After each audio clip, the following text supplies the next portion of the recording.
നെടുമങ്ങാട്ടേക്കൊന്ന് പോകണം. അവിടെയാണ് 19കാരൻ ഷോക്കേറ്റ് മരിച്ചത്. പനയമുട്ടം സ്വദേശി അക്ഷയാണ് ഇന്നലെ മരിച്ചത്. പൊട്ടി വീണ വൈദ്യുതി ലൈനിൽ നിന്നാണ് ഷോക്കേറ്റ്. ഇന്ന് വെളുപ്പിനായിരുന്നു ഈ സംഭവം. ഉമേഷ് ബാലകൃഷ്ണൻ സംഭവ സ്ഥലത്തുണ്ട്. Umesh, good morning. ശരിക്കും ഇവർ 3 പേർ ബൈക്കിൽ സംസാരിക്കുമ്പോഴാണ് അതിൻ്റെ ദൃശ്യമാണ് പ്രേക്ഷകർ ഇപ്പോൾ കാണുന്നത്. മരം കടപുഴകി വീണു. ഇവർ 3 പേർ സഞ്ചരിക്കുന്ന ഒരു ബൈക്കിലേക്കാണ് വീണത് എന്നാണ് നമുക്ക് മനസ്സിലാക്കാൻ കഴിയുന്നത്. പാതിരയൊക്കെ കഴിഞ്ഞാണ് ഈ സംഭവം ഉണ്ടായത്. നെടുമങ്ങാടിനടുത്തുള്ള സ്ഥലമാണ് ഈ പനയമുട്ടം എന്ന് പറയുന്നത്. അത് ശരിക്കും പനയമുട്ടത്തെ അക്ഷയും മറ്റ് 2 കൂട്ടുകാരും ഈ ബൈക്കിൽ യാത്ര ചെയ്യുമ്പോഴാണ് ഈ മരം കടപുഴകി വീണത്. ഉമേഷ് ബാലകൃഷ്ണൻ ചേരുന്നു കൂടുതൽ വിവരങ്ങളുമായി. ഉമേഷ്, യഥാർത്ഥത്തിൽ മറ്റ് 2 പേരും രക്ഷപ്പെട്ടു, ഇയാൾ മാത്രം മരണത്തിന് കീഴടങ്ങി എന്നാണ് നമുക്ക് ലഭിക്കുന്ന വിവരം. കൂടുതൽ വിശദാംശങ്ങൾ. Good morning. Good morning. എന്തായാലും ഇതാണ് നമ്മൾ നിൽക്കുന്ന സ്ഥലത്താണ്. ഈ വാഹനത്തിലാണ് അവർ 3 പേരും വരുന്നത്. 3 പേരും ഏകദേശം 12:30 കൂടിയാണ് ഈ ഭാഗത്തേക്ക് കടന്നു പോകുന്നത്. ഈ പ്രദേശത്ത് ദൃക്സാക്ഷികൾ പറയുന്നത് ഇതുവഴി വരുന്ന സമയത്ത് ഈ ഒരു വലിയ ശബ്ദവും വലിയൊരു നിലവിളിയും ഒന്നിച്ച് കേൾക്കുകയായിരുന്നു. അതായത് മനസ്സിലാക്കാൻ കഴിയുന്നത് ഒരേ സമയം ഈ തൊട്ട് സമീപത്തെ റബ്ബർ മരം കടപുഴകി വീഴുകയും അത് നേരെ വന്ന് വീഴുന്നത് ഈ പോസ്റ്റിന്റെ കമ്പിയിലേക്കുമാണ്. കമ്പിയിൽ മരം വീണതിന്റെ ആഘാതത്തിൽ ഈ പോസ്റ്റ് തകർന്ന് റോഡിലേക്ക് വീണു. ഇതാണ് സംഭവിച്ചതെന്ന് മനസ്സിലാക്കുന്നു. ഇതിൽ നിന്നാണ്, ഈ കമ്പിയിൽ നിന്ന് തന്നെയാണ് ചെറുപ്പക്കാരനായ അക്ഷയ്ക്ക് ഈ ഒരു അപകടം സംഭവിക്കുന്നതും അങ്ങനെയാണ് അക്ഷയ് മരിക്കുന്നതെന്ന് മനസ്സിലാക്കുന്നു. എന്തായാലും വലിയൊരു ദുരന്തം. കാരണം എന്തായാലും 2 പേർ അതിൽ രക്ഷപ്പെട്ടിരിക്കുന്നു എന്നുള്ളത് ആശ്വാസകരമാണ്. ഈ ഒരു നമുക്ക് ഈ ദൃശ്യങ്ങൾ തന്നെ വലിയ ഹൃദയഭേദകമായ ദൃശ്യങ്ങളാണ്. ആ ചെരുപ്പുകൾ, ആ ചെറുപ്പക്കാരന്റെ ചെരുപ്പുകൾ ഇവിടെ തന്നെയുണ്ട്. ആ 3 പേരുടെയും ഹെൽമെറ്റ് ഉണ്ട്. ഈ തകർന്നു വീണ ആ ഒരു വർഷങ്ങൾ പഴക്കമുള്ള ആ പോസ്റ്റ് കമ്പി അതേ രീതിയിൽ നിൽക്കുന്നു. എന്തായാലും ഇവിടെ നിന്ന് ഏകദേശം 12:30 കൂടിയാണ് അപകടം നടക്കുന്നത്. ദൃക്സാക്ഷികൾ നമുക്കൊപ്പം ഉണ്ട്. ചേട്ടാ, എന്താണ് സംഭവിച്ചത്? ഞാൻ 12 മണിയോടെ ഞാൻ പുള്ളി ഇവിടെ വന്നപ്പം ഇതിനടി ഒരു കശി കുടുങ്ങി കിടക്കുകയാണ്. പിടിച്ചമയർത്തടിക്കുന്നുണ്ട്. വിളിച്ചിട്ട് ആരും ഇറങ്ങുന്നില്ല. അങ്ങനെ വീട്ടിൽ വന്ന് എൻ്റെ ജനലടിച്ച്. അങ്ങനെ ഞാൻ ഉടനെ ഇറങ്ങി ഓടി വന്ന് ഇവിടെ വന്ന മല തന്നെ തുണിയൊക്കെ എടുത്തിട്ട് പിടിച്ച് ഒരാൾ വണ്ടി അങ്ങോട്ട് പൊക്കി, ഒരാൾ കമ്പി പൊക്കി, എന്നിട്ട് നമ്മൾ വലിച്ചു ഒരു വെളിയെ എടുത്തിട്ട് മാറ്റി എടുത്തിട്ട് അതിൻ്റെ പുറത്ത് കിടത്തിയിട്ട് നമ്മൾ ഫസ്റ്റ് എന്ന നിലയിൽ നമ്മളെല്ലാം ചെയ്ത് നോക്കി. അപ്പോൾ കൊടുത്ത് നമ്മളെല്ലാം ചെയ്ത് കാല് തടവി, കാലിൻ്റെ ഉള്ളംകാല്, കൈര എല്ലാം തടവി നമ്മൾ നോക്കിയപ്പോൾ ഒന്നും ഇല്ല. ഏകദേശം ഒരു 10-15 മിനിറ്റ് അപ്പോഴാണ് ആയി. പിന്നെ നമ്മൾ നോക്കിയിട്ട് പിന്നെ ഉടനെ ആംബുലൻസ് വിളിച്ച് 10 മിനിറ്റ് വെയിറ്റ് ചെയ്ത് ആംബുലൻസ് എത്തിയില്ല.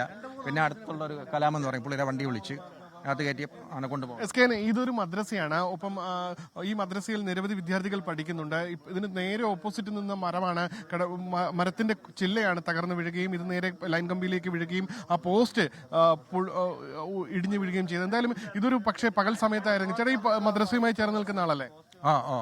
ഇവര് നേരത്തെ തന്നെ പരാതി വല്ലതും കൊടുത്തിട്ടുണ്ടോ? നമ്മൾ പല പ്രാവശ്യം പറഞ്ഞിട്ടുണ്ട്. കാര്യം ഈ ചാഞ്ഞ് കിടക്കുന്നതിന്റെ പേരില്ലേ ഇത് വെട്ടി മാറ്റണം, ഇതെല്ലാം ഏർപ്പാട് വെച്ചോന്ന്. അപ്പോൾ അവർ പറഞ്ഞ് നിങ്ങളെ ഓണറെ അറിയിക്കാൻ പറഞ്ഞു. അപ്പോൾ ഓണറിട്ട് നമ്മൾ പല പ്രാവശ്യം പറഞ്ഞിട്ടുണ്ട് ഇങ്ങനെ ഇതൊന്ന് ചെയ്യണം. അപ്പോൾ അവർ പറഞ്ഞ്, അപ്പോൾ അവർ ഓണർ പ്രത്യേകിച്ചൊന്നും പറഞ്ഞില്ല. ഇവർ ഈ 3 ഫേസ് ലൈൻ കെട്ടാൻ വന്നപ്പോൾ ഞങ്ങൾ പറഞ്ഞു. അപ്പോൾ അവർ പറഞ്ഞ് നമുക്കിത് വെട്ടിമാറ്റാനുള്ള അനുവാദം ഇല്ല. കാര്യം ഇത്ര ഫേസിലേ നമുക്ക് ചെയ്യാൻ കഴിയൂ.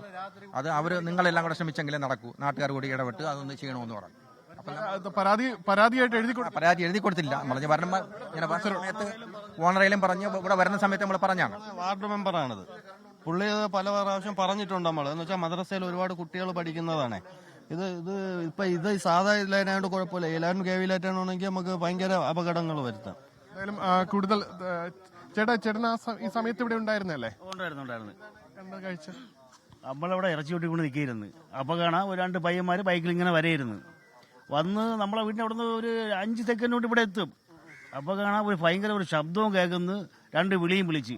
അപ്പോൾ തന്നെ നമ്മളിവിടെ അവിടെ ആക്സിഡന്റ് എന്താ നടന്ന് അങ്ങോട്ട് പോകാൻ പറഞ്ഞാൽ നമ്മൾ ഓടി ഇവിടെ വന്നപ്പം ഇവന്മാർ ഇതിൻ്റെ അടി കിടക്കണ്. 2 എണ്ണം ഇവിടെ ചാടി ഇവിടെ നിൽക്കുന്നത്. രണ്ടുമൂന്നും സംസാരമൊന്നും ക്ലിയർ അല്ല. അവന്മാർ ഷോക്കേറ്റ് അങ്ങനെ നിൽക്കുകയാണ്. അങ്ങനെ അവന്മാരെ കൊണ്ട് മാറ്റിയും കൂടെ നിർത്തിയിട്ട് നമ്മൾ ഉടുത്തിരുന്ന ഉടുപ്പൊക്കെ ഊരിയിട്ട് വലിച്ചിട്ട് ഇതിൽ നിന്ന് ഇളവണില്ല. കാരണം ഒട്ടിപ്പിടിച്ചിരിക്കുകയാണ്, കറണ്ട് പിടിച്ചങ്ങനെ ഇരിക്കുകയാണ്. പിന്നെ വലിയ പാടുവിട്ട് വെള്ളച്ചാതിയും വലിച്ചിതിൽ നിന്ന് എടുത്തിട്ട് അവിടെ പള്ളിയിൽ ഒരു മാറ്റുണ്ട്, അതെടുത്ത് അവിടെ കിടത്തിയിട്ട് പച്ചക്കെ ചെയ്ത് നോക്കിയിട്ടും ഇവിടെ വെച്ച് സ്പോട്ടിൽ വെച്ച് ആൾ മരിച്ചു. അങ്ങനെ ആംബുലൻസ് വിളിച്ചിട്ട് സമയത്തിന് വന്നില്ല. അങ്ങനെ താഴെ കലാമെന്നുണ്ട് പയ്യനുണ്ട് നമ്മളെ കൂട്ടറ. അവനെ വിളിച്ച് അവൻ പെട്ടെന്ന് വന്ന് നമ്മളെ എടുത്ത് കയറ്റി കൊണ്ടുപോയി. ആംബുലൻസിൽ കാറിലാണ് കൊണ്ടുപോയ. സാഹചര്യം നേരത്തെ തന്നെ, അതായത് ഈ ഒരു എത്തുമ്പോൾ തന്നെ 2 പേരും അപകടത്തിൽ നിന്ന് മാറി. ഒരാള് വണ്ടിയിൽ തന്നെ ഉണ്ട്. വണ്ടി തന്നെ ഉണ്ടായിരുന്നു. വണ്ടിയിൽ തന്നെ ഇരിക്കുന്ന വണ്ടി തന്നെ മരിച്ചു ഇങ്ങനെ കിടക്കുകയാണ്. വണ്ടി കാല് ഫ്രണ്ടിലോട്ടായി പോയി, ഇതിന്റെ ഇടയിലായി പോയി, റാഷ് കാറിന്റെ ഇടയിലായി പോയി. വലിച്ചിക്കണമല്ലേ, ഒരു പയ്യന് വലിയ ബുദ്ധിമുട്ടിൽ നിൽക്കുകയാണ്. പിന്നെ അവനെ പിടിച്ച് അങ്ങോട്ട് ഒതുക്കി, മറ്റവനെ പിടിച്ച് ഒതുക്കി. ഈ പുള്ളിക്കാരനെ ഇതിൽ നിന്ന് ഇറക്കണ്ടേ? ഇറക്കാനില്ല. നമ്മൾ 3 പേരേ ഉള്ളൂ. 3 പേര് ഒരു രക്ഷയില്ല. ലാസ്റ്റ് ഇട്ടിരുന്ന ഉടുപ്പ് ഉരിഞ്ഞ്, ഉടുത്തിരുന്ന മുണ്ടും ഡ്രസ്സാണോ? നമ്മുടെ ഡ്രസ്സാണ് കിടക്കണം.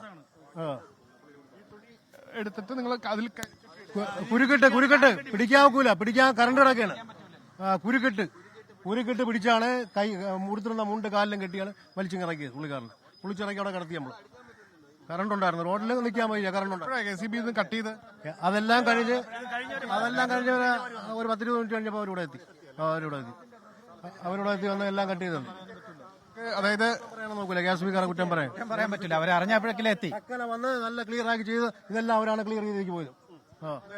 ഇതാണ് ഇവിടെ നടന്നത്. എന്തായാലും ഈ അക്ഷയ്ക്കൊപ്പം ഉണ്ടായിരുന്ന വിനോദ്, അമൽ എന്നിവർ രക്ഷപ്പെട്ടിട്ടുണ്ട്. അവർക്ക് വലിയ അപകടമില്ലാതെ തന്നെ, കാരണം അവരെ എനിക്ക് മനസ്സിലാക്കാൻ കഴിയുന്ന ചെറിയ പരിക്കോടുകൂടി അവർ രക്ഷപ്പെട്ടിട്ടുണ്ട്. പക്ഷെ അവരെല്ലാം ഇപ്പോഴും ആ ഷോക്കിൽ നിന്ന് മാറിയിട്ടില്ല. വിദ്യാർത്ഥികളാണ്. ഈ അക്ഷയും വിദ്യാർത്ഥിയാണ്. +2 കഴിഞ്ഞപ്പോൾ ഡിഗ്രിക്ക് സ്വകാര്യ കോളേജിൽ ഡിഗ്രിക്ക് പഠിക്കുകയാണ്. ഇതാണ് ആ പോസ്റ്റ്. ഈ പോസ്റ്റ് വലിയ കാലപ്പഴക്കം ചെന്ന പോസ്റ്റാണ് എന്ന് പറയാതിരിക്കാൻ വയ്യ. കാരണം ഇതിന് സാധാരണ ഒരു പോസ്റ്റ് വയ്ക്കുമ്പോൾ അതിനൊരു സ്റ്റേ കമ്പി നിൽക്കാറുണ്ട്. സ്റ്റേ കമ്പിയാണ് ഈ കമ്പി. ഇത് പൂർണ്ണമായി ദ്രവിച്ച നിലയിലാണ്. അവിടെയാണ് പൊട്ടി വീണിരിക്കുന്നത്. ഈ പൂർണ്ണമായി ദ്രവിച്ച നിലയിലാണ് ആ സ്റ്റേ കമ്പി. ആ സ്റ്റേ കമ്പി സാധാരണ ഈ പോസ്റ്റ് വെക്കുമ്പോൾ പോസ്റ്റിനോട് ചേർന്ന് തന്നെ സ്റ്റേ കമ്പി നിർത്താറുണ്ട്. ആ സ്റ്റേ കമ്പി എപ്പോഴും അത് ഈ തുരുമ്പെടുത്ത് ദ്രവിച്ച നിലയിൽ, ഒരുപക്ഷെ ഈ ഒരു അപകടത്തിലേക്ക് നയിച്ചത് അത് തന്നെയായിരിക്കണം. ഇത്തരത്തിൽ ദ്രവിച്ച നിലയിലുള്ള സ്റ്റേ കമ്പി, ആ സ്റ്റേ കമ്പിയിൽ ഈ പോസ്റ്റ് താങ്ങി നിൽക്കുന്നില്ല. കാരണം ചെറിയൊരു ഈ സാധാരണ നമ്മൾ കാണുന്ന പോലെ വലിയൊരു മരമൊന്നുമില്ല, മരത്തിന്റെ ഒരു ചില്ലയാണ്. അത് നേരെ പോസ്റ്റിന്റെ കമ്പിയിലേക്കാണ് വീണത്. അവിടെ സാധാരണ അത്തരത്തിൽ വീഴുമ്പോൾ ഈ ഒരു പോസ്റ്റ് പൂർണ്ണമായി ഈ തറയിലേക്ക് വീഴുന്ന ഒരു സാഹചര്യം ഒന്നും സാധാരണ ഉണ്ടാകാൻ പാടില്ലാത്തതാണ്. കാരണം അത്രത്തോളം ശക്തമായി തന്നെ ഇത് നിർത്തേണ്ടതാണ്. ഇതും ആ സ്റ്റേ കമ്പിയുടെ ഭാഗമായി വരുന്ന ഭാഗമാണ്. ഇവിടെയും നമുക്ക് കണ്ടാൽ അറിയാം, ഈ സ്റ്റേ കമ്പിയെല്ലാം പൊട്ടി ഇരിക്കുന്ന ഭാഗം. ഈ രീതിയിലാണ് ഈ കമ്പിയെല്ലാം നിലനിർത്തിയിരുന്നത്. ഒരുപക്ഷെ ഈ ഒരു കൃത്യമായി മെയിൻറ്റെയിൻസ് ചെയ്ത് പോകേണ്ടതാണ്. അത്തരത്തിൽ മെയിൻറ്റെയിൻസ് ഈ ഭാഗത്ത് ഉണ്ടായിട്ടില്ല എന്ന് നമുക്ക് ഈ ദൃശ്യങ്ങളിൽ നിന്ന് തന്നെ വ്യക്തമാകുന്നു. പ്രാഥമികമായി തന്നെ ഇതിൽ കൂടുതൽ അന്വേഷണം വേണം.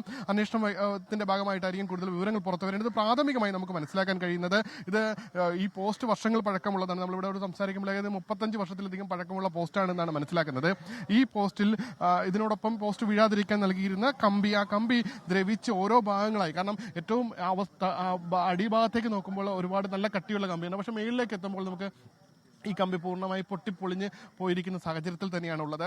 ഒരുപക്ഷെ ഇതെല്ലാം ഈ ഒരു അപകടത്തിലേക്ക് നയിച്ചതിന് കാരണമാണെന്ന് നമുക്ക് പ്രഥമ ദൃഷ്ടിയാൽ പറയാം. എങ്കിലും നമുക്ക് 19 വയസ്സായ ചെറുപ്പക്കാരനാണ്, ഭാവിയുടെ വാഗ്ദാനമാണ്. വളർന്ന് ഒരു കുടുംബത്തിൽ ഉമേഷ് ബാലകൃഷ്ണനാണ് വിവരങ്ങൾ നൽകിയത്.